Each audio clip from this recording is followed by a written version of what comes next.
एखाद्या स्त्रीलाही लाजवेल इतकं सौंदर्य, तितकीच चेहऱ्यावर सात्विकतेची छटा, अभिनयात समृद्धी आणि वागण्यात शालीनता. बॉलिवूड सुपरस्टार शाहरुख खानला तोंडात बोटं घालायला लावणारं मालवण तालुक्याचं आंबडोस गावचं हे रत्न. दशावताराच्या इतिहासाचा वेध घेताना दशावताराचे सोनेरी पान ज्याने आपल्या कर्तृत्वातून घडवत अनेक राज्यस्तरीय पुरस्कारांपर्यंत मजल मारत दशावताराचे धडे विद्यापीठाच्या माध्यमातून अनेक विद्यार्थ्यांना दिले, अशा या कोकणच्या बालगंधर्वाला आमचा मानाचा मुजरा. नमस्कार. प्रहार डिजिटलच्या अंतरंग दशावताराचे या मुलाखत सत्रात मी पुनश्च आपणा सर्वांचं मनपूर्वक स्वागत करतो. कोकणचा श्वास आणि कोकणचा ध्यास म्हणजे लोककला दशावतार. या दशावतार लोककलेने आपल्याला अनेक रत्न बहाल केलेली आहे.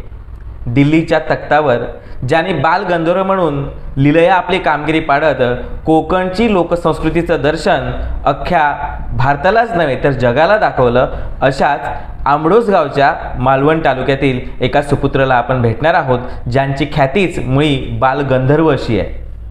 आपल्या सेवेमध्ये त्यांनी अनेक नाट्यमंडळाची सेवा करत असताना सर्वोत्कृष्ट अशा प्रकारचा अभिनय करत ज्यांची दखल खुद्द राज्यपाल महोदयांना सुद्धा घ्यावी लागली, अशाच आपण कोकणच्या एका रत्नाला या ठिकाणी आजमावणार आहोत, त्यांचा वेध घेणार आहोत. आपण भेटूया ओमप्रकाश चव्हाण काकांना.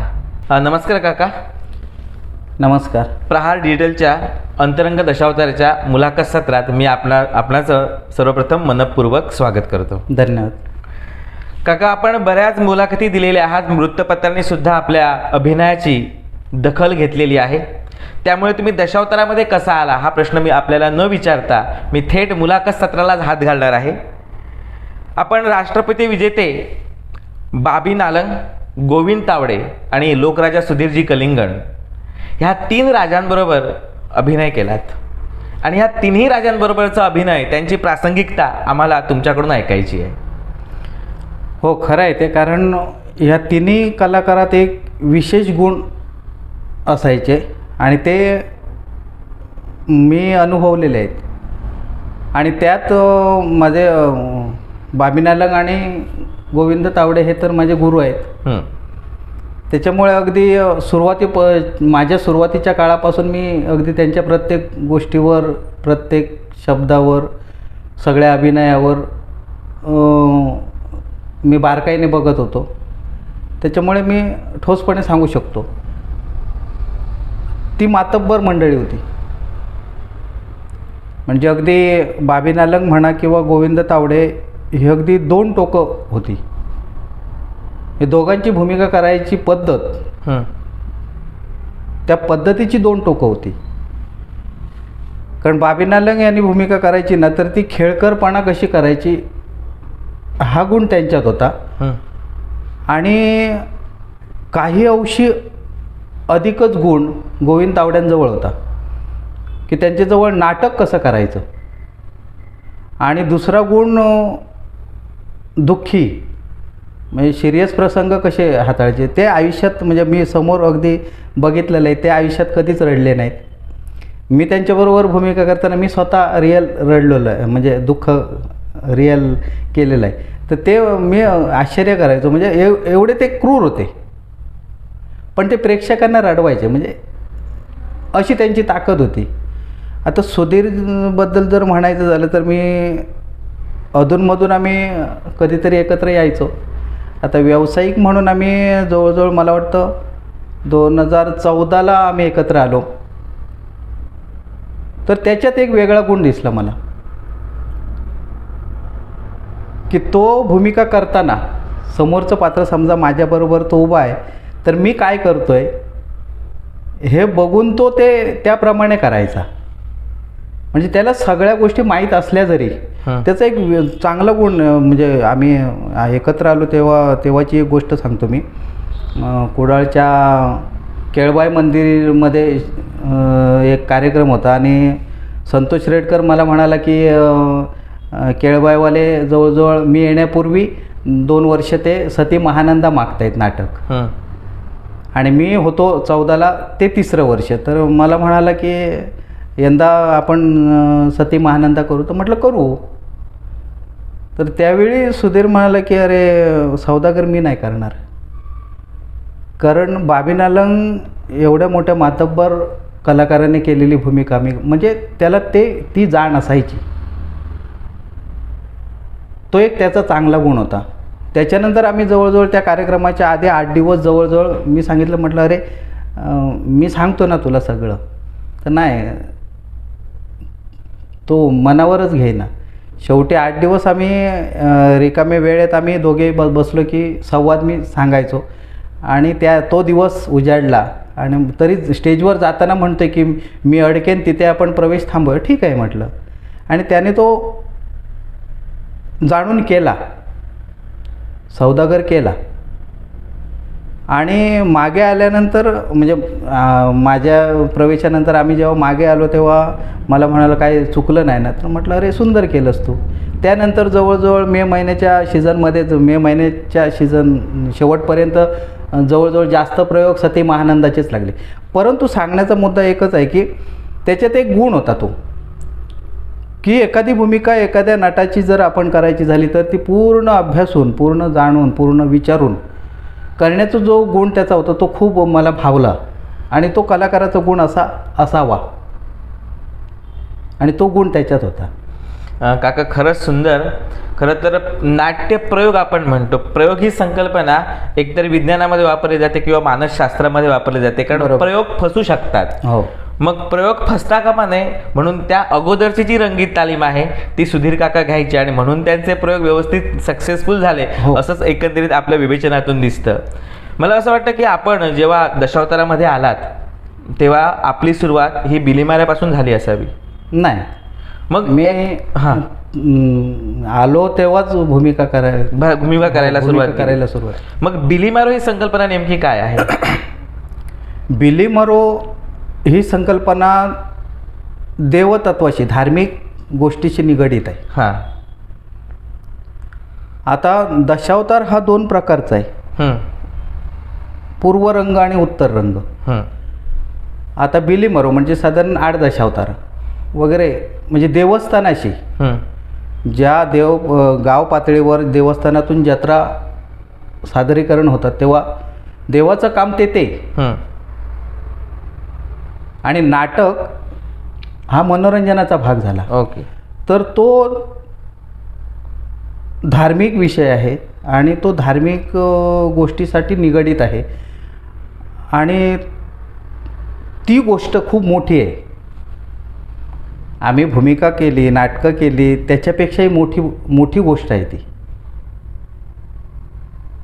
तर त्याची संकल्पना वेगळी मांडता येणार नाही, परंतु ते देवतत्वाशी निगडीत आहे, त्याच्यामुळे ती एक मोठी गोष्ट आहे. रसिकांसाठी सांगतो, म्हणजे बिलीमारो दशावतारामध्ये बिलीमारो ही व्यक्तिरेखा खूप महत्त्वाची मानली जाते, कारण तोच तर दशावताराची पहिली, ज्याला आपण ज्युनियर के जी हो, म्हणतो, हो. अगदी बालवाडीचा अभ्यासक्रम. कारण त्यापासूनच रंग लावणं किंवा स्त्री वेशभूषा कशी आहे ती कशी सांभाळावी हा तो वस्तुपाठ असतो. बरोबर ना काका? नाही, आणि दुसरी कलात्मक दृष्टीने जर तो कलाकार जर जन्माला यायचा असेल तर ती एक प्राथमिक सुरुवात. मला वाटतं रंगाभाऊ खानोलकर सुद्धा बिलीमारो हो, हो. म्हणूनच नाही, आणि ती धार्मिक हा विषय जर बाजूला ठेवलात हं. तर दशावतारात भूमिका करण्यापूर्वी ज्याला आपण धीटपणा म्हणतो, हां. धीटपणा जर आपल्यात नसेल तर तो येण्यासाठी त्या 8 दशावताराची पात्र रंगवायची. बरोबर. म्हणजे तिथे संवादाचा प्रश्न येत नाही. हं. तर त्यासाठी बरेच कलाकार तिथूनच मोठे झालेले आहेत. जन्माला आलेले आहेत. तर ती गोष्ट दोन्ही गोष्टींनी ती मोठी आहे. आणि बिली मारो हा शब्द थोडासा कर्नाटकी आहे. बिली म्हणजे पैसा आणि मारो म्हणजे मागणारा, अशी त्याची उत्पत्ती किंवा फोड केली जाते. आणि बिली मारोकडे जे तळीत पैसे असतात ते माझ्या माहितीनुसार जो गणपतीचा पेटारा असतो त्याच्या समयीसाठी तेल वगैरे याच्यासाठी सुद्धा खर्च केले जातात. आणि त्यामुळे ते पैसे फुकट आपण कोणा कलाकाराला देत नाही, तर ती श्रींची पूजा असते. काका, आपण बाबी नालंग काकांबरोबर काम केलेलं आहात. मला वाटतं वालावलच्या देवळामध्ये सौदागर नाटक सुरुवातीलाच केलं गेलं आणि मोठं तुमच्यासमोर यक्षप्रश्न उभा राहिला की हा कसा करायचा. आणि तेव्हा सगळ्यात पहिली तुमच्यासमोर ती भूमिका, म्हणजे एकदम फ्रेश नाटक होतं, नवनेच नाटक काढलेलं होतं आणि तुमच्यासमोर ती भूमिका आली, ती सती महानंदा, बरोबर ना? बरोबर. मग हे तुम्ही सगळं कसं काय पेलवलं? बरोबर आहे.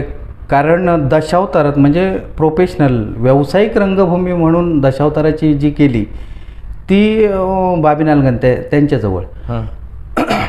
तर तिथे रामनवमीचा दिवस होता तो आणि सती महानंदा या नाटकाचा जन्म त्या दिवशी झाला पहिलं. त्यापूर्वी दशावतारात ते कथानक केलं जात नव्हतं.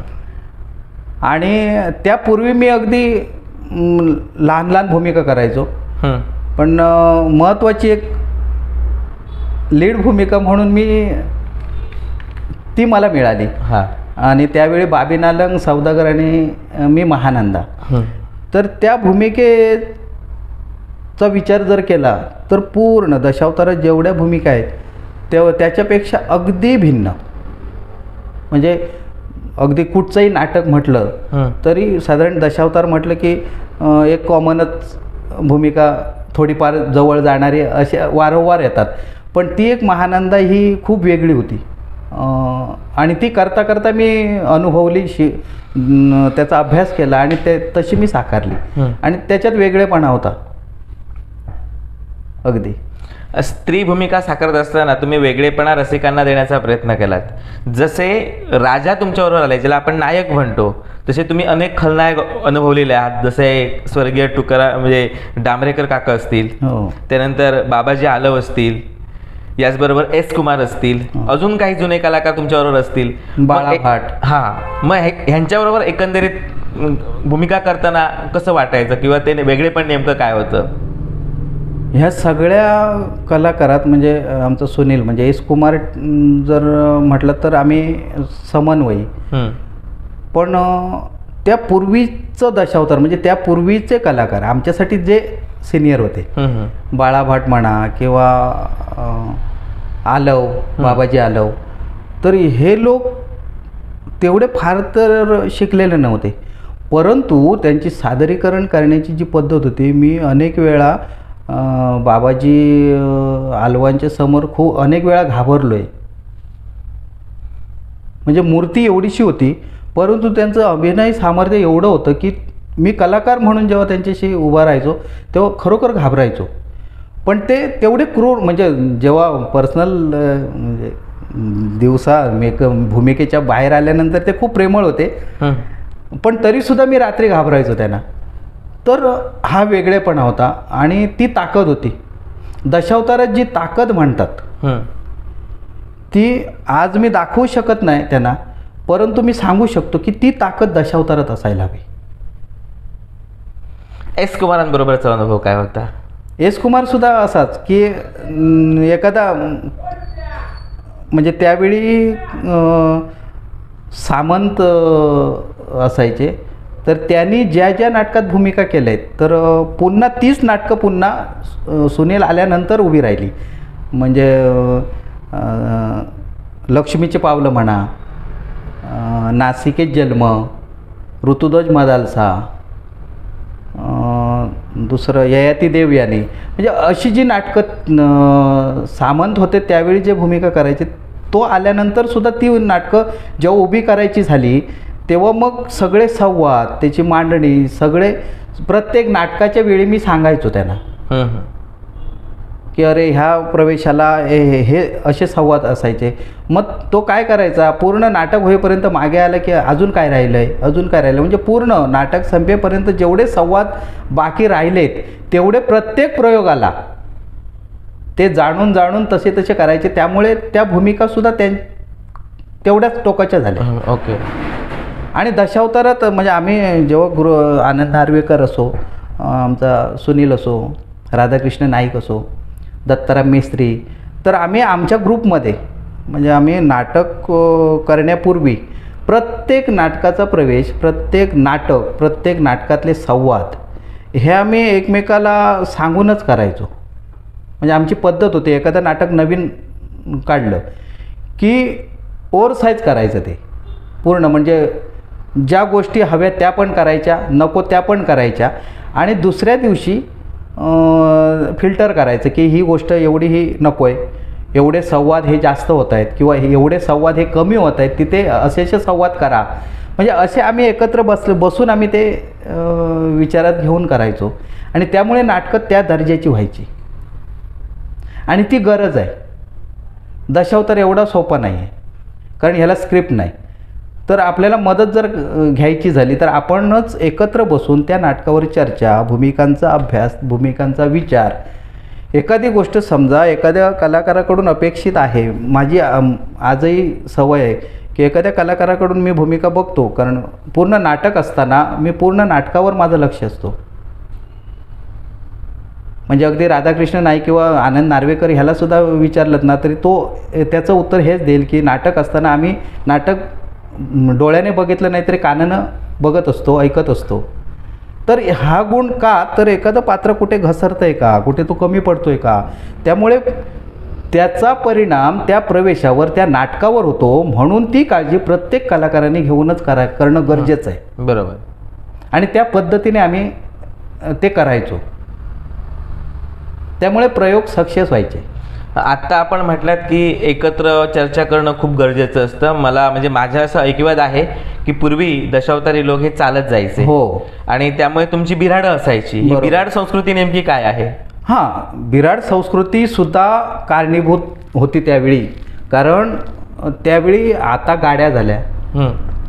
त्यावेळी काही गावातून ह्या गावातून त्या गावात प्रवास करताना एस टीसुद्धा नसायची.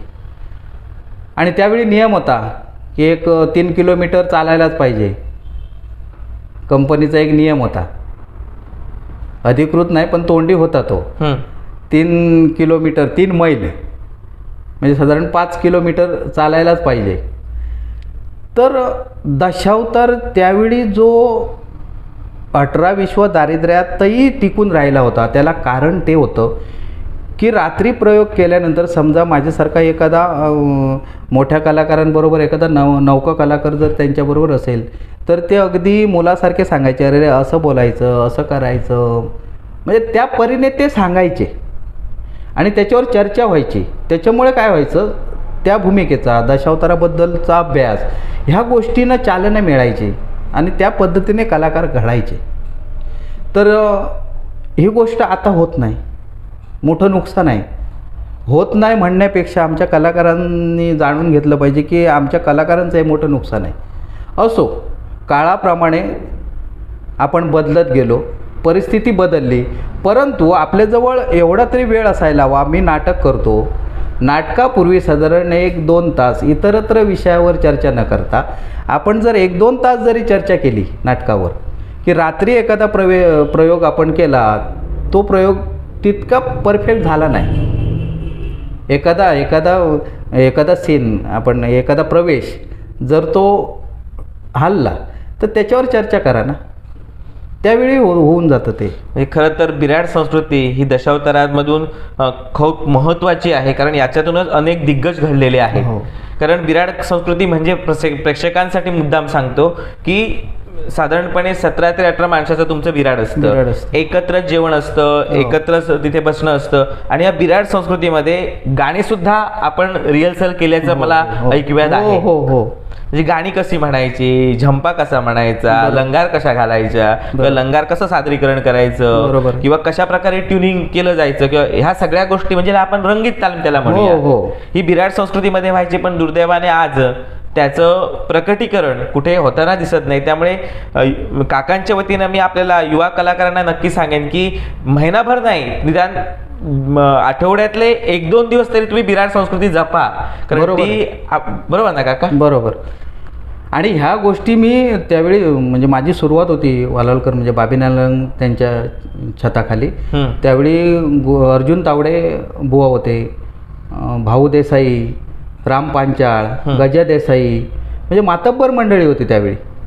म्हणजे गजा आणि मी जवळजवळ दशावतार म्हणून तो अनुभव आमच्यासाठी नवखा होता, गजा देसाई. पण ही वादक मंडळी जी सगळी होती ती मातब्बर होती. म्हणजे मला अनेक वेळा त्यांनी शिक्षासुद्धा केलेली आहे. अगदी सावंतवाडला आपल्या कामगार कल्याण केंद्राच्या स्पर्धा व्हायच्या ना, म्हणजे साध्या प्रयोगात नाही, ह्याच्यात स्पर्धेच्या प्रयोगात सुद्धा तो एक किस्सा सांगावासा वाटतो मला. तर रिहर्सल हा विषय कसा व्हायचा, तर ज्यावेळी रात्री कार्यक्रम करून दुसऱ्या दिवशी ज्या ठिकाणी आम्ही बिराड करायचो तिथे तावडेबुवा ते शीघ्र कवी होते.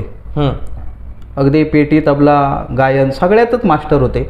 मास्टरसुद्धा हा शब्द कमी आहे त्यांच्यासाठी. तर ते मातब्बर होते, खूप मोठे होते.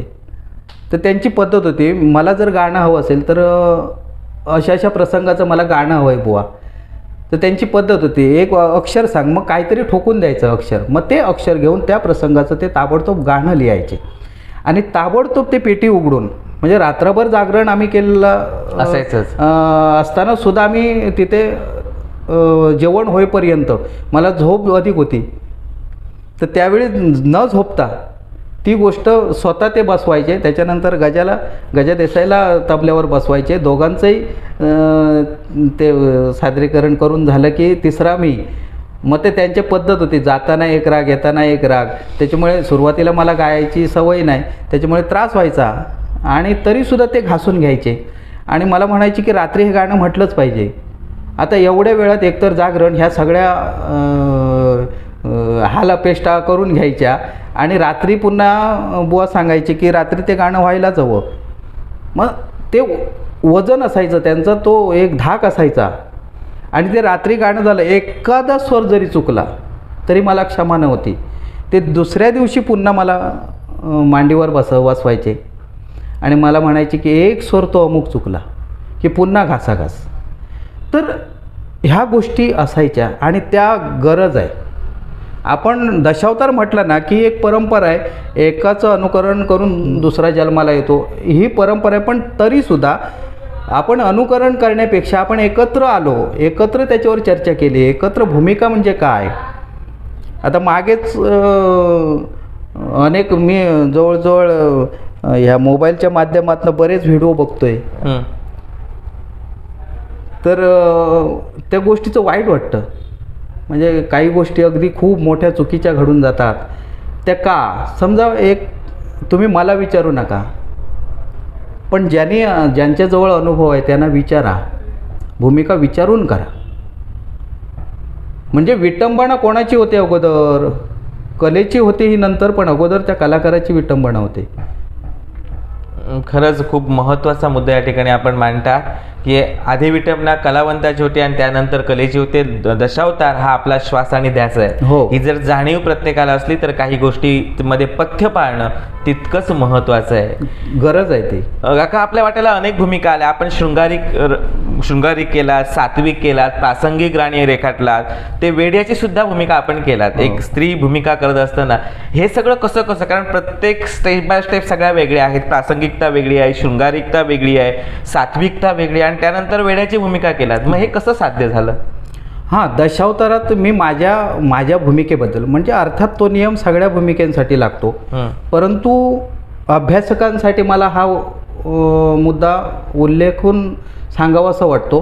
भूमिका करताना तुम्ही या गोष्टीचा विचार करा की ज्यामुळे ती भूमिका सक्सेस होते. तर ती गोष्ट कोणती? प्रत्येक एक कथानक आहे, त्या कथानकावर चर्चा होते, प्रत्येकाच्या भूमिका वाटल्या जातात. आपल्याला माहीत आहे हे कथानक ह्या पद्धतीचं आहे. आता त्याच्यातली माझी भूमिका, मग माझी भूमिका कशी करायची ही काय त्या कथानकात लिहिलेली नसते किंवा एखाद्या पुराण अध्यायातही सापडत नाही. तुम्ही अगोदर भूमिकेचा अभ्यास करताना अगोदर एक गोष्ट महत्त्वाची करा की ते कथानक कोणत्या प्रसंगाचं आहे, कोणत्या विषयाचं आहे, कोणता विषय त्या कथानकात हायलाईट केलेला आहे, तो विषय आधी जाणून घ्या. आणि विषय तुम्ही एकदा जाणून घेतलात की प्रत्येकाला त्याचं कोडं उलगडून जाईल की ह्याच्यातली मी भूमिका कशी करायची. ही साधी सोपी गोष्ट आहे जाणून घेतली तर मी भूमिका करताना स्त्रीपात्र मेकअप केला, साडी नेसली, स्त्री झाली म्हणजे भूमिका नाही, तर त्या नाटकाची पोषक. मग त्याचे ह्या पॉईंटचा जर विचार तुम्ही केलात, ते कथानक कोणत्या भाषेचं आहे, कोणत्या प्रसंगाचं आहे, ही गोष्ट जर तुम्ही जाणून घेतली तर आपली भूमिका कशी असायला हवी, त्याचे संवाद कसे बांधायला हवेत, हे आपोआप कळून जातं. म्हणजे भूमिकेचं आकलन सगळ्यात पहिलं व्यवस्थित झालं पाहिजे. त्या कथानकाचं भूमिकेचा विचार करण्या अगोदर त्या कथानकाचा प्रत्येक पात्राने विचार करायला हवा, तरच ती भूमिका ती वाटते. हो, आता उदाहरणार्थ मी सांगतो, आपण कठीण एक सती महानंदाचा एक विषय पकडू. सती महानंदा हे नाटक वेश्यावर अवलंबून आहे, वेश्येची कथा आहे ती. आता मला सांगा, वेश्या मला अनेक लोकांच्या समोर सादरीकरण करायची आहे. मग ती वेश्या, तिचा दर्जा अगोदर विचारात घ्यायला हवा. वेश्या म्हणजे अगदी ती खाली नाही. बरं, ती एक शिवशंकराची भक्ती होती, म्हणजे खूप विचाराने मोठी होती, तो पैलू आला तिथे. तर ह्या सगळ्या पैलूंचा विचार करून जर ती भूमिका आपण करत गेलो ना, तर भूमिका करताना ती सोपी आणि ती परफेक्ट, म्हणजे योग्य, म्हणजे प्रेक्षकांना बघताना अरे हो अशी असायला हवी. म्हणजे त्या भूमिकेचं विडंबन होऊ शकणार नाही. किंवा आता हे पूर्वी मोबाईल नव्हते, आता मोबाईल झाले, मग ह्याच्यावर जे कमेंट्स येतात ते यायचे बंद होतील. तर अगोदर आपणच, मी भूमिका करताना मी काय करायचं ह्याचा विचार आधी करायला हवा. मग तुम्ही माझ्या भूमिकेवर समजा एखादी कमेंट टाकली, काय अपराध आहे तुमचा, चुकीची गोष्ट, तुमची भावना कळली की ओमप्रकाशच्या भूमिकेतून मला ही गोष्ट अपेक्षित नाही. याचं उदाहरण सांगतो मी. भालखाजन गोव्यात एक दिवस जत्रा होती आणि एक रेकॉर्ड लागलं होतं सिनेमा संगीत. तर आमचे मालक म्हणाले का, अरे धुंद चांगली वाटते ना. मी 4 ओळी लिहिल्या तिथेच आणि त्याच दिवशी म्हटल्या. लोकांनी बक्षिसाचा पाऊस पाडला, लोक अगदी खुश झाले, मलाही बरं वाटलं तेव्हा. असे साधारण 4-8 दिवस चालले ते गाणं घेऊन मी. आणि त्यानंतर 4-6 दिवसांनी मला एक व्यक्ती म्हणाले, ओमप्रकाश गाणं सुंदर म्हटलंस तू, पण तुझ्याकडून ही अपेक्षा नव्हती. मी ताबडतोब पाय धरले त्यांचे. बरोबर होती गोष्ट ती. ते गाणं किती मी सुंदर म्हटलं, किती सुंदर आहे, त्याच्यापेक्षा त्यांची भावना माझ्या लक्षात आली की ते दशावतारात योग्य नाही. त्या गोष्टीचा मला राग आला नाही, मी पाय धरले आणि त्यानंतर विचार केला. मी ते गाणं म्हणायचो, परंतु ते पौराणिक नाटकात नाही, एक काल्पनिक नाटकात वापरायचो. तर अशा प्रेक्षकांच्या भावना असतात. आपण प्रेक्षकांच्या अपेक्षा पूर्ण करण्याची ताकद आपल्यात हवी. दुसरी गोष्ट, आपण कलाकार म्हणून प्रेक्षकांना काय द्यायचं, काय योग्य अयोग्य, हे या गोष्टी कलाकाराने आणि प्रेक्षकांनी सुद्धा जाणून स्वीकारायला हव्यात आणि करणाऱ्यांनी करायला हव्यात. म्हणजे रसिक आणि कलावंत यांच्यामध्ये सहसंबंध नेमका कसा असला पाहिजे? अहो, नाटक म्हटलं की कलाकारापेक्षा मोठं स्थान प्रेक्षकांचं. बरोबर. कारण नाटक आपण करतो, पण त्या नाटकाला प्रेक्षक नसतील. प्रेक्षक हा एक भाग आहे नाटकाचा. प्रेक्षकांनी सुद्धा असं समजू नये आम्ही मनोरंजन किंवा आनंद लुटण्यासाठी आलो आहे. चूक आहे ते.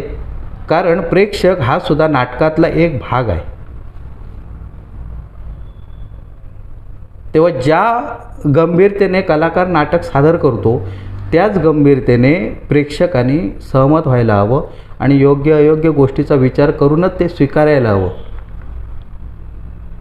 असं मला वाटतं. कारण मी या गोष्टीचा अनुभव घेतलेला आहे. मी जेव्हा भूमिका करत होतो तेव्हा प्रेक्षकाने ती किती म्हणजे भूमिका करताना ही सुद्धा एक महत्त्वाची गोष्ट आहे की आपण आपली भूमिका बघून करायची. आता आपण बघायची म्हणजे काय तर माझ्यासमोर आरसा हा प्रेक्षक असायचे. मी केलेली भूमिका योग्य वाटते का नाही हे त्यांच्या चेहऱ्यावर कळायचं मला. आणि त्याच्यातून मी बरोबर हा म्हणजे ही गोष्ट बरोबर आहे. मी स्वतःसुद्धा करताना एखादी गोष्ट चुकीचीसुद्धा करून जायचो. का तर चुकीची केल्याशिवाय बरोबर कुठची हे लक्षात येत नाही. बरोबर. आणि दुसऱ्या प्रयोगानंतर तिसऱ्या प्रयोगानंतर ती फिल्टर करायची. ज्या नको त्या गोष्टी काढून टाकायची आणि जेवढ्या हव्या तेवढ्याच ठेवायच्या.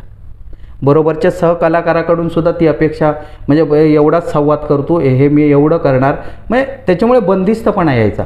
आणि दुसरी गोष्ट प्रत्येक नाटकाचे संवाद तुम्ही नाटकाचा दर्जा जर तसाच्या तसा ठेवायचा असेल म्हणजे 1000 प्रयोग एखाद्या नाटकाचे होत असतील आणि 1000 प्रयोगातले प्रेक्षक 1000 वेळा जरी बघितलं त्याने तरी तो आनंद त्या 1000 शेवटच्या नाटकापर्यंत तो जो असतो पहिल्या नाटकाचा तो तिथपर्यंत राहिला पाहिजे. तर ते जर ठेवायचं असेल तर हे बंदिस्तपणा गरजेचं आहे. म्हणजे त्याला योग्य संगीत योग्य संवाद म्हणजे आपण स्टेजवर जे पात्र रंगवतो त्या स्टेजचा सुद्धा अभ्यास असायला हवा. आपण एक चौरसची जागा असते तशा तर त्याला काही नियम नाही आहे. अमुकच फुटाची जागा असायला हवी. काही वेळा अगदी पायात सुद्धा प्रेक्षक असतात. बरोबर. पण जो भाग असतो जो स्टेज म्हणून भाग असतो त्याचा कलाकारांनी अभ्यास करणं गरजेचं आहे. कारण कला दशावतारी असली तरी 9 रसाने युक्त असते. ती नाटक हे 9 रसानं युक्त असतं. त्याच्यामुळे त्या स्टेजवर 9 रस निर्माण होण्याच्या जागासुद्धा आहेत. तर ह्या गोष्टी कलाकारांनी अभ्यासल्या पाहिजेत. म्हणजे नेमकं काय केलं पाहिजे? तुम्ही व्यासपीठाचा किंवा रंगमंचाचा अभ्यास करा म्हणजे नेमकं त्याने काय केलं पाहिजे? त्याच्यासाठी इथून मला तो मेसेज पोचवता येणार नाही. त्याच्यासाठी महत्त्वाची गोष्ट चर्चासत्र असायला हवीत. एकमेकांच्या संपर्कात येणं गरजेचं आहे. ह्या गोष्टी मी नाटक चालू असताना सांगू शकत नाही. तर त्याच्यासाठी आपल्याजवळ जेव्हा वेळ असतो तेव्हा आपण समजा एखादे जुनी नाटकं त्याच्यातलं एक पॅच काढून आपण त्याच्यावर संवाद करून स्टेजचा वापर कसा करायचा तो त्यावेळी दाखवू शकतो. म्हणजे तिथे मार्गदर्शन केल्याशिवाय ह्या गोष्टी समजणार नाहीत. खरं तर दशावतार ही एकमेकांची अनुकरण प्रिय कला आहे आणि त्यामुळे मार्गदर्शन खूप महत्त्वाचं असतं. दुर्दैवाने दशावताराचे ज्याला आपण प्रेझेंटेशन म्हणतो सत्र वगैरे जे असतात किंवा ज्याला आपण संमेलनं वगैरे आपण म्हणतो तशा प्रकारची होत नाहीत. त्यामुळे वैचारिक देवाणघेवाण किंवा अभिनय कौशल्य जे आहे ते आपण एकमेकांचं बघूनच शिकत असतो. त्यामुळे थेट जसं काकांना अपेक्षित आहे तसं यश पुरेसं आपल्याला मिळालेलं नाही असं त्यांचं मत आहे. आपण अगदी दिल्लीच्या तख्तापर्यंत सिंधुदुर्गाची दशावतार कला घेऊन गेला. माझ्या हे सुद्धा ऐकवत आहे की खुद्द बॉलिवूडचा स्टार म्हटलेला शाहरुख खान हा जेव्हा तुम्हाला त्याने बघितलं तेव्हा त्याने तोंडात बोटं घातली. तो प्रसंग एक कसा होता? खरं आहे. ते माझ्यासाठी ती मोठी गोष्ट आहे. कारण त्यावेळी माझी अपेक्षासुद्धा नव्हती. जेव्हा पुरस्कार जाहीर झाला तेव्हा आम्ही दिवाळीचा सीझन होता आणि आम्ही मागाठेणा बोरिवलीच्या थिएटरला त्या स्टेजला होतो. आणि त्याच दिवशी एक बातमी होती पेपरला की ओमप्रकाश चव्हाणला पुरस्कार जाहीर झाला आहे. आम्ही तो विश्वास ठेवला नाही कारण पेपरची बातमी होती ती खरी की खोटी यावर जरा आम्ही संशयास्पद होतो. आणि जेव्हा पत्र आलं तेव्हा मला कळालं की ओमप्रकाश चव्हाण मीच होतो.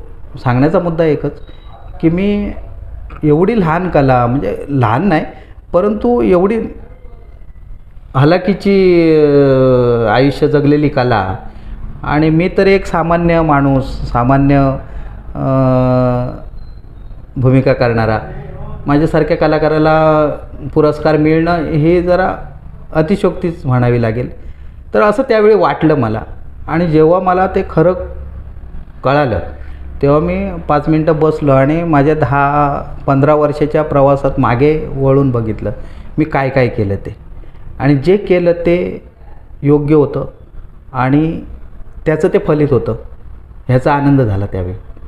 आणि जेव्हा सादरीकरण तो पुरस्कार हे झाला, वितरण झाला,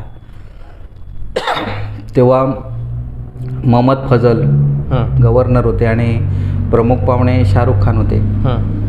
बिर्ला समूहाची पूर्ण टीम होती, पूर्ण थिएटर भरलं होतं. तर तो वितरण होताना मी स्त्री वेशातच गेलो होतो, पण कोणाला माहीत नव्हतं मी पुरुष आहे. फक्त कमलाकर सोनटक्के त्यांना माहीत होतं आणि त्यांची ती एक आयडिया होती की तू स्त्री वेशातच स्वीकारायचा पुरस्कार. ठीक आहे. तर जेव्हा मी पुरुष आहे हे समजलं, त्याने अनाउन्सिंग केलं, तेव्हा जवळजवळ तो कार्यक्रम पाऊण तास थांबला, म्हणजे टाळ्याच चालू होत्या. आणि तेव्हा शाहरुख खान तर पुन्हा पुन्हा नमस्कार करायचा आणि म्हणायचा, अरे म्हणजे स्त्रीपेक्षाही तू ब्युटिफुल, म्हणजे खूपच सुंदर. म्हणजे त्याला ती कल्पनाच असह्य झाली होती. म्हणजे अगदी चहा पाण्यासाठी आम्ही बसलो तेव्हासुद्धा तो त्याला ते असह्य झालं होतं. म्हणजे अगदी म्हणजे विचित्र. म्हणजे खरंच हा तुमचा सन्मान तर आहेच, पण आमच्या दशावतारी कलाकारांचा सुद्धा सन्मान आहे. नाही, खरं आहे कारण ते. दशावताराने सुद्धा एखाद्या बॉलिवूडच्या स्टारला तोंडात बोटं घालावी लावणे हे काही साधी गोष्ट नाही आहे. आणि खरंच काका तुम्हाला आम्ही धन्यवाद देतो की एवढं मोठी मजल आपण मारलात. मग या क्षेत्रामध्ये येत असताना आपल्यासमोर आदर्श कोण होते आणि तुमचे गुरु कोण? माझे नाट्य क्षेत्रातले गुरु बाबी नालंग आणि गोविंद तावडे. हां. मग त्यांनी नाटक कसं करायचं किंवा भूमिका कशा करायच्या ह्या गोष्टी सांगितल्या नाहीत, पण त्यासाठी पोषक ज्या गोष्टी हव्यात त्या त्यांनी सांगितल्या होत्या. की बाबी नालंग त्यांची एक शिस्त होती की मला म्हणायची की तू एकदा मेकअप करायला बसल्यानंतर भूमिका आपण चांगल्या केव्हा करू. तर त्याचं एक सुंदर त्यांनी एक मला मार्गदर्शन केलं होतं. ते सांगायचे की एकदा मेकअप करायला बसल्यानंतर आपण जे नाटक करणार, त्या नाटकातली भूमिका करणार, ती नाटकातली भूमिका आपण मनातल्या मनात करायला सुरुवात करायची आणि तो मेकअप करून आपण पूर्ण तयारी होईपर्यंत, स्टेजवर जाईपर्यंत ती भूमिका पूर्ण करून व्हायला हवी होती मनातल्या मनात. आणि त्या पद्धतीने केलेली भूमिका ही तिथे जाऊन तशीच व्हायची. तर त्यांची एक महत्त्वाची गोष्ट होती. ह्याला कारण काय, तर एकाग्रता. त्या भूमिकेचा अभ्यास करण्यासाठी तो 1 तास पुरेसा असायचा. आताचं चित्र जर बघितलं तर मेकअप करीपर्यंत ते पात्र स्टेजवर जाईपर्यंत अनेक गोष्टीत रमलेला असतो. वाटल्यास तुम्ही अनुभव घेऊ शकता. बरोबर. आता तो मला सांगा, मला तिथे जाऊन काय करायचं, ह्याचा अभ्यास करण्यासाठी तो 1 तास पुरेसा. कारण पूर्ण मेकअप करून माझी साडी नेसेपर्यंत साधारण 1 तास जातो. मग त्या 1 तासात मी माझ्या भूमिकेचा अभ्यास जर केला नाही तर पुढे जाऊन काय करणार. तर त्यावेळच्या कलाकारांची पद्धत ही जी होती ती खरी होती आणि ती खरी आहे. कारण तुम्ही अभ्यास करण्यासाठी दिवस वर अभ्यास करायची गरज नाही, तो 1 ताससुद्धा पुरेसा आहे. म्हणजे थोडासा चिंतन आणि मननाचा प्रकार आहे. अगदी. म्हणजे ते एवढं सांगायचे की तू अगदी तुझा मित्र असू दे, देव जरी तुझ्याबरोबर बोलायला आला तरी त्या गोष्टीच्या वेळी बोलायचंच नाही. पूर्णपणे भूमिकेचे समरस व्हायचं. पूर्ण त्या भूमिकेशी समरस होऊनच ते मेकअप वगैरे तुझी तयारी करायची. जुन्या कलाकारांच्या आठवणी सांगताना असंही एक मी किस्सा ऐकलेला आहे की जेव्हा शिकाऊ कलाकार जेव्हा नव्यानेच नाटक कंपनीमध्ये जायचे तेव्हा एक गाल एखादा कलाकार लगवून द्यायचा आणि दुसरा गाल तुम्हाला स्वतःला रंगवायला द्यायचा. काय नेमकं आहे ते? नाही, तेच एखादी. आता मी माझीच गोष्ट एक सांगतो. मी साडी जेव्हा नेसलो, आता वया त्या म्हणजे ज्या पद्धतीने नेसायचे किती प्रकार आहेत मग नेसतो आता. पण पूर्वी जेव्हा मला साडीच पूर्वी नेसायची होती तेव्हा मला त्याने ज्या कलाकारांनी नेसवली तर तिथे कुणीतरी सुरुवात करायलाच हवी. तर मी हे वारंवार का सांगतो, तर तुम्ही एकमेकांना विचारण्यासाठी कमीपणा मानू नका. एखादी गोष्ट जर आपल्याला माहीत असली तरी ते जाणून घ्यायला कमीपणा करून घेऊ नका किंवा ते मानू नका. तर आपल्याला जर घडायचं असेल, आपल्याला जर दशावतार स्वीकारल्यानंतर ही गोष्ट मानायलाच हवी, ही गोष्ट करायलाच हवी. तुम्ही नुसती उपजीविका म्हणून जरी केलात तरी एक आपली लोककला आहे ती, हा एक भाग, ही जबाबदारीसुद्धा कलाकार म्हणून आपल्यावर आपल्या खांद्यावर घेऊनच ती कला सादर करायला हवी. तर त्यासाठी आपण ह्या अभ्यास या शब्दाला घेऊनच दशावतार करणं गरजेचं आहे. आणि ह्या एका गोष्टीमुळे तुम्ही स्वतःचा दर्जा तर वाढेल, पर्यायाने आपल्या दशावतारी लोककलेचा दर्जा वाढेल. आता दर्जा म्हटलं तर आपण दशावतार आणि यक्षगान परिस्थितीने आपल्या दशावतारापेक्षा यक्षगान गरीब होतं. आता नॅशनल लेवलला का झालं, शिवराम कारंतनी जेव्हा ते बघितलं की अरे कला मोठी आहे पण दारिद्र्यात खितपत पडलेली आहे, त्यांनी एक शास्त्रीय बेस लावला, काही गोष्टी चेंज केल्या. चेंज म्हणजे संस्कृती मोडून नव्हे, परंतु ज्या गोष्टी हव्यात त्या गोष्टी लावून त्यांनी पुन्हा सादरीकरण केलं. तेव्हा ते नॅशनल लेवलला, दशावतारातसुद्धा तेच आहे. तुम्ही बदल करायचा झाला तर मोठ्या गोष्टी करण्याची गरज नाही. प्रत्येक कलाकाराने अभिनयाची जाण असणं, सादरीकरणाची जाण असणं, संगीताची जाण असणं, ह्या सगळ्या ज्या नाट्य ह्या प्रकाराला ज्या गोष्टी अपेक्षित आहेत, ज्या गोष्टी अभिप्रेत आहेत, त्या गोष्टी कलाकारांनी विचारात घेऊनच ती कला सादर करावी. दर्जा जर निर्माण करायचा असेल तर ह्या गोष्टी स्वतःच तुम्ही निर्माण करायला हव्यात. बरोबर. पण काका, आपला एक मुद्दा मगाशी मिस झाला, तो म्हणजे मगाशी मी तुम्हाला म्हटलं की तोंडाला रंग लावायचा आणि अर्धा घाल. हां, ही गोष्ट मी सांगतो काय, तर ह्या प्रत्येक गोष्टीत असंच आहे की एखादी गोष्ट मला नाटक करता येतं, मेकअप करता येत नाही, हां, तर त्यावेळी सहकलाकारांकडून ते करून घ्यायलाच हवं. कारण शेवटी दशावतारात कसं करता करता तो माणूस शिकतो आणि तो दुसऱ्याला शिकवतो, तेवढी ताकद त्याच्यात निर्माण होते. तर ह्या गोष्टी दशावतारातून वारंवार होतात, म्हणजे पूर्वीसुद्धा व्हायच्या आणि पूर्वीपासून व्हायच्या. आजच अलीकडे जर बघितलं तर ते होत नाही. बरोबर. यानंतर काका आपण पुढे जाऊया की मी तुम्हाला विचारलं की तुमचे आदर्श कोण, म्हणजे तुम्ही जेव्हा स्त्री पात्र म्हणून रंगभूमीवर आलात तेव्हा कोणाला आयडॉल ठेवलात की बाबा ह्याच्यासारखी मला भूमिका करायला पाहिजे? कारण माझ्या वाचनात हे सुद्धा गेलं आहे की तुमचे जे वडील होते ते बालगंधर्वांचे चाहते होते आणि 19व्या वर्षी तुमच्या वडिलांनी कायमचा निरोप घेतला, परंतु वडिलांचं स्वप्न आपल्यासारख्या सुपुत्राने पूर्ण केलं. त्यामुळे निश्चितच त्यांना कुठेतरी ते खरं आहे. त्यावेळी नाटकाशी माझा काही संबंध नव्हता. त्यावेळी माझे बाबा बालगंधर्वांच्या गोष्टी मला सांगायचे आणि त्यावेळी ती गोष्ट ऐकून मला जरा आश्चर्य वाटायचं की त्यावेळी ते वय नव्हतं तरीसुद्धा ते आश्चर्यकारक वाटायचं. कारण एक पुरुष स्त्री पात्र कसं करेल, कसं होईल ते. पण ही गोष्ट त्यावेळी होती, म्हणजे पुरुषाने एखादी स्त्री भूमिका करणं हे काय चुकीचं नाही, म्हणजे हे सुद्धा वाटायचं. आणि जेव्हा गाव पातळीवर जेव्हा दशावतार आम्ही सादर केलं पहिलं, त्यावेळी कोण जाणे कोणाला माहीत स्त्री भूमिका ही माझ्याच वाट्याला आली आणि ते कुठेतरी माझ्या वडिलांचे शब्द होते की बालगंधर्व करायचे. आता ते काय करायचे हे काय मी बघितलं नाहीत, पण त्यांचे फोटो बघितले. परंतु एका पुरुषाने कारण दशावतारात पुरुष स्त्री पात्र रंगवतोय ह्या गोष्टीसुद्धा मी काय त्यावेळी बघितल्या नव्हत्या. पण त्यावेळी वय नव्हतं आणि दशावतार त्यावेळी आवडायचं नव्हतं, म्हणजे मला आवडत नव्हतं. तर त्या सुरुवातीच्या दशावतारात सुद्धा मी माझ्या वाट्याला स्त्री भूमिका आली आणि तिथून मला ती एक विचार, म्हणजे त्याच्यानंतर मग मार्गदर्शन मिळालं बाबी नालंग त्यांचं, गोविंद तावडे त्यांचं. तर त्यांच्यामुळे घडलो मी आणि आजही मी विचार करत भूमिका करतो. म्हणजे आजही मला असं वाटत नाही की तुम्ही म्हटलं तसं जे केलं ते अपुरंच आहे अजून.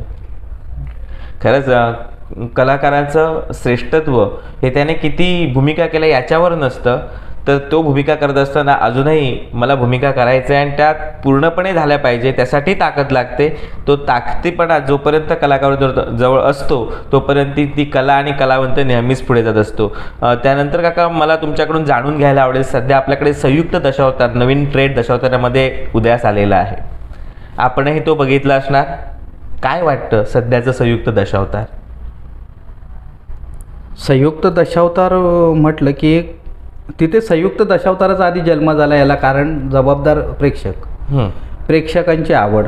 हं, मी असं म्हणेन की ह्याला कलाकार थोडेसे जबाबदार आहेत.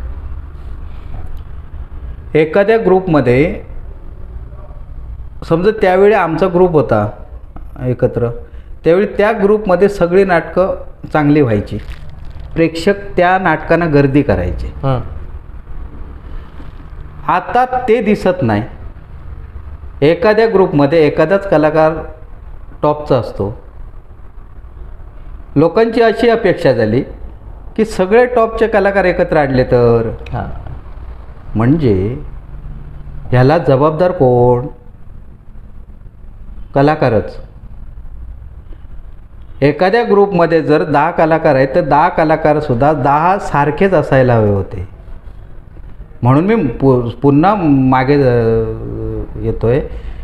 तर म्हणून प्रत्येक नाटकाची चर्चा होणं गरजेचं आहे. प्रत्येकाची भूमिका ही विचारपूर्वक व्हायला हवी, त्याच्यावर चर्चा व्हायला हवी आणि त्याची जी ताकद आहे ती त्यातून निर्माण करून नाटक करायला हवी. आणि त्या पद्धतीने जर प्रत्येक ग्रुपने नाटक केलं तर संयुक्तचा विचार प्रेक्षक का करतील? प्रेक्षकांची त्या एका ग्रुपमध्ये बघून भूक भागत नाही ना, म्हणून हा प्रकार निर्माण झाला. खरं तर हे उत्तर किती समर्पक आहे. आपण अनुभवी आहात आणि त्या अनुभवाच्या आधारे या ठिकाणी काकाने उत्तर देण्याचा प्रयत्न केलेला आहे. काका, आपण जवळपास 30 वर्ष या कलेच्या सरोवरामध्ये मुक्तपणे संचार करत आहात. अनेक नवनवीन अनुभव तुमच्या गाठीला आहे. अगदी मग सुरुवातीपासूनच मी सांगतोय की दिल्लीच्या तख्तावर या लोककलेला घेऊन जाण्यामागे आपला खूप मोठा हातभार आहे. आपण ते सप्रमाण सिद्ध केलेले आहात. आज एक ज्येष्ठ कलाकार म्हणून आज आपण आमच्यासमोर बसलेले आहात. आमच्या विनंतीला मान देऊन अगदी आमडोसपासून सावंतवाडीचा प्रवास दुपारच्या वेळी करत त्या ठिकाणी आलेले आहात. बरोबर. आणि खरं तर प्रत्येक गोष्टीला शेवट हा गरजेचा असतो आणि तो होणंसुद्धा महत्त्वाचं असतं. जर शेवट नसेल तर ती मजा राहत नाही. त्यामुळे आपण समारोपाकडे येतो आहोत आणि ह्या समारोपाकडे येत असताना स्त्री कलावंत घडावे आणि दशावतार लोककला अधिकाधिक वृद्धिंगत व्हावी या संकल्पनेतून ही इच्छा आमच्या सगळ्यांचीच आहे. आपण काय मार्गदर्शन करू शकाल? अगदी रंगभूषा असेल, वेशभूषा असेल, त्यानंतर स्त्री कलाकार म्हणून आपण 30 वर्ष या क्षेत्रामध्ये आहात. म्हणजे काय काय कोणकोणत्या गोष्टी करणं गरजेचं आहे म्हणजे तुमच्यासारखे ओमप्रकाश चव्हाण अजून आम्हाला दिसतील? नाही, ह्याच्यावर रंगकाम किंवा ड्रेसिंग ह्या गोष्टीचा विचार न करता मुख्य मुद्दा हा आहे की ह्या दशावतारी सादरीकरणावर काम व्हायला हवं अगोदर. दशावतार हा कला प्रकार खूप वेगळा आहे. दशावताराचं सादरीकरण स्वतंत्र आहे. त्याला ऐतिहासिक रंगभूमी किंवा व्यावसायिक रंगभूमी, पिक्चरची रंगभूमी ही लागू पडत नाही. उलट माझं असं मत आहे की दशावतारी कला प्रकारावर ह्या बाकीच्या गोष्टी आहेत. मग दशावताराची जर ओरिजिनल सादरीकरणाची जी पद्धत आहे, तुम्ही पूर्वीचं दशावतार, पूर्वीच्या कलाकारांचं दशावतार जर बघितलं असेल तर अगदी गॅस बत्तीच्या जेमतेम उजेडावर व्हायचं, पण त्याचं सादरीकरण खूप मोठं असायचं. का तर तो ओरिजिनलपणा, दशावताराचा जो ओरिजिनलपणा, सादरीकरणाची जी पद्धत होती ती आता लोप पावत नाही चालली, कमकुवत झाली. तर त्याच्यापासून सुरुवात करणं गरजेचं आहे. काम करायचं झालं तर तिथून सुरुवात करायला हवी, तरच ते व्यवस्थित पुन्हा होऊ शकतं. मी काही वादकांकडनं लंगार जो प्रकार वाजवला जातो, तुम्ही म्हणतो गजा देसाईसारख्या कलाकाराला आणून ओरिजिनल लंगार कसा वाजवला जातो हे नक्की वादकाने बघावं. मला अजून एक तुम्हाला प्रश्न विचारायचा आहे. आपण स्त्री अभिनय करत असताना गायकी ही सुद्धा महत्त्वाची असते. भैया, गायकीबद्दल कोणाकोणाकडून तुम्ही धडे घेतले? कसं गायकीचं शिक्षण कसं काय पूर्ण केलं? मी गायकीचं शिक्षण मी गोविंद तावडे, आपले अर्जुन तावडे, हं. भाऊ देसाई, अण्णा देसाई ह्या लोकांकडून घेतलं मी. पण तरीसुद्धा मी त्यात परिपूर्ण नाही, समाधानी नाही. तर माझी अपेक्षा अशी आहे की दशावतारातलं संगीत हे शास्त्रीय बेसने असावं. हं. प्रत्येक राग हा त्या प्रसंगाला अनुरूप आहे. बरोबर. तर वादक म्हणून त्या गोष्टीचा त्यांनी विचार करायला हवा आणि कलाकार गायक म्हणून मी सुद्धा त्या गोष्टीचा विचार करतो की असं संगीत असावं, म्हणजे त्याला शास्त्रीय बेस असावा. हं. आता सर्रास पूर्वीची जर गाणी बघितली दशावतारातली, तर त्यावेळेच्या लोकांनी शास्त्रीय नाट्य संगीताच्या चालीवर बसवलेली गाणी आहेत. जे शब्द लिहिले ते स्वतः लिहिले, परंतु त्याच्या चाली आहेत त्या सगळ्या जुन्या नाट्य संगीताच्या चालीवर अवलंबून आहेत. आता ती परिस्थिती नाही आहे. आता चांगले चांगले वादक आले, अभ्यासक आले. आपण असा विचार करू, अगदी तुम्ही प्राध्यापक आहात, अशा व्यक्तींची गरज आहे इथे. कलावंत म्हणून, वादक म्हणून, समजा ज्याने आयुष्य वेचलं, त्याबद्दल अधिक अभ्यास आहे, अशा लोकांबरोबर बसून जर आपण ते प्रयत्न केला तर थोडंसं दर्जा वाढायला मदत होईल. ते लोकांनासुद्धा ते आवडेल. आणि जरा तुम्हाला थांबून अजून एक प्रश्न मला विचारायचा आहे की तुम्ही म्हणजे दशावतार पूर्वी हा म्हणजे तबला आणि डग्गा याच्यावर केला जायचा. हो. आणि आता आपण बघतो ते सर्रास मृदुंगच चाललाय. नाही, मग ह्याच्यामध्ये मृदुंग दशावतारात असूच नाही. आणि तो असलाच तर तो लंगारापुरता असावा.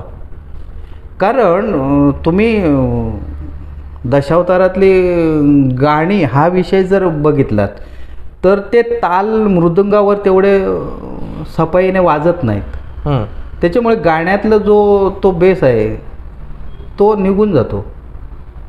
तर त्यासाठी त्या संगीतापुरतं तबला डग्या हा असावा, मृदंग हा लंगारासाठी असावा, तर खूप मजा येईल तिथे.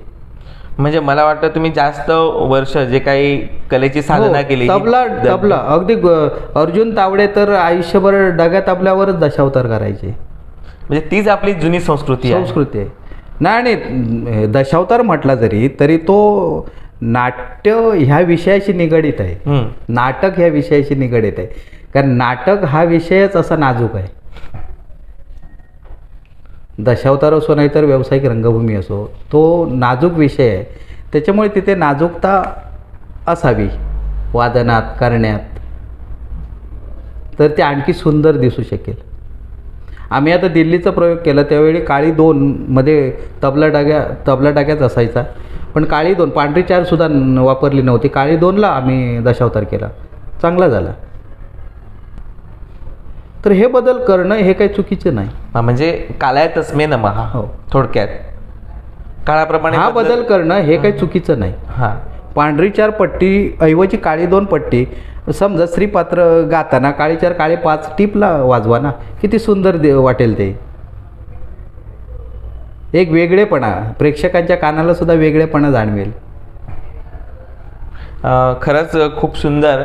म्हणजे त्यावेळेचं सादरीकरण, आताचं सादरीकरण, त्यानंतर पूर्वीचं दशावतार, आताचं दशावतार, पूर्वीचे स्त्री कलाकार किंवा पूर्वीचे कलाकार कसे होते, हे सगळं आपण या अनुषंगाने काकांकडून उलगडून घेत आपण पुन्हा एकदा या ठिकाणी समारोपाकडे जाऊया. काका, आपण आता नवोदित कलावंतांना स्त्री कलाकार म्हणून नाही तर एक दशावतारी कलावंत म्हणून काय संदेश द्याल? हेच की मी एकच सांगेन की आपली दशावतारी लोकसंस्कृती, लोककला आहे आणि त्याच्यातली स्त्री भूमिका ही पुरुषाने करणं ही परंपरा आहे. तर मला या निमित्ताने एकच गोष्ट सांगावीशी वाटते की तुम्ही खूप उंच न्या. तुम्ही तुमची भूमिका ज्या दिवशी म्हणजे स्त्री अभिनयातून जर तुम्ही ती भूमिका मोठी केली तर दशावतार मोठा व्हायला थोडंसं मदत होईल. कारण दशावतारी कला क्षेत्रात पुरुष आणि स्त्री अभिनय करणं ही जरा महत्त्वाची गोष्ट मानली जाते, मानाची गोष्ट मानली जाते आणि त्यावर तुम्ही भर द्या आणि भर देऊन अभ्यासपूर्ण ती भूमिका करा की वाटलं पाहिजे उद्या ती अमेरिका लंडनपर्यंत पोचली पाहिजे. आणि आता तर त्यात- साधनं आहेत. हो, आता साधनं आहेत. तर मी गेल्याच महिन्यात डिसेंबरला एक मुलाखत केली अमेरिकेला. तर माझी अपेक्षा तीच आहे की आपलं दशावतार आपल्या कोकणाच्या पलीकडे नाही, महाराष्ट्राच्या पलीकडे अगदी परदेशात जावं आणि त्या ताकदीने तुम्ही श्रम करा. खरंच काका, खूप आपण सुंदर अशा प्रकारचा सल्ला दिलात. माणूस नेहमी आशावादी असतो आणि आपण नेहमी आशावादी राहूया. आपण अगदी आमच्या शब्दाला मान देऊन या ठिकाणी आलात. तुमच्यासारख्या दिग्गज कलावंतांसोबत काही काळ आम्हाला बसण्याची संधी मिळाली. मी पुनश्च एकदा आपल्याला चांगल्या आयुष्यासाठी आणि दीर्घायुष्यासाठी परमेश्वराकडे प्रार्थना करतो आणि या ठिकाणी मी आपली रजा घेतो. धन्यवाद. नमस्कार. ताज्या बातम्या दररोज पाहण्यासाठी व्हिडिओखालील सबस्क्राईब बटण आणि बेल चिन्हावर क्लिक करा.